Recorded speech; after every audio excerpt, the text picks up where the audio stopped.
பகடை 3 முறை உருட்டும் போது தோன்றும் நிலைகள் படத்தில் காட்டப்படுகிறது. இந்த அம்புக்குறி கொடுத்துக்கிறாங்க ஏரோ மார்க் என்ற எண்ணிற்கு எதிரே அமையும் குறியீடு எதுன்னு கேட்குறாங்க, கண்டுபிடிக்கலாம். சரிங்களா? இது பார்த்தீங்கன்னா டாட், இது ட்ரையாங்கிள், இது சர்க்கிள், இது வந்து டைமண்ட் ஷேப்பு, இது கிராஸ் பெருக்கல்.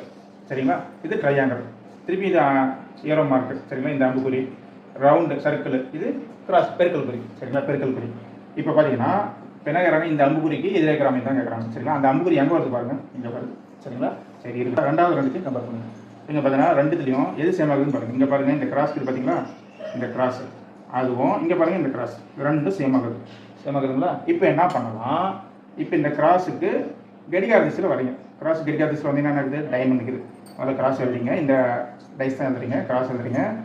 கிராஸுக்கு பக்கத்தில் என்ன வருது, கடிகார திசையில் டைமண்டு. ஓகே, அடுத்து டைமண்டுக்கு அடுத்து என்ன வருது, ட்ரையாங்கிள் வருது. ட்ரையாங்கிள் போட்டுருங்க. ஓகேங்களா? அடுத்து இங்கே வாங்க, இந்த கிராஸ் இருக்குங்களா, கிராஸ் எழுதிங்க. கிராஸுக்கு அடுத்து கடிகார திசையில் என்ன வருது, சர்க்கிள், வட்டம் வருது. சரிங்களா? வட்டத்துக்கு அப்புறம் என்ன வருது, இந்த ரைட் சைட் போகிற ஏரோ மார்க் குறி. சரிங்களா? ஏரோ மார்க் குறி. சரி, இது ரெண்டும் சேம் ஆகுது, இதை விட்டுருங்க. இது ரெண்டும் ஒன்று கொண்டு எதிராகும், இது ரெண்டும் ஒன்று கொண்டு எதிராகும். இப்போ இந்த குறி தான் நிற்கிறோம். இந்த குறியீடுக்கு எதிராக என்ன இருக்குது, ட்ரையாங்கிள். ஓகேங்களா? அப்போ இது ரெண்டும் ஒன்று கொண்டு எதிராகும். ஆன்சர் என்னது, ட்ரையாங்கிள்.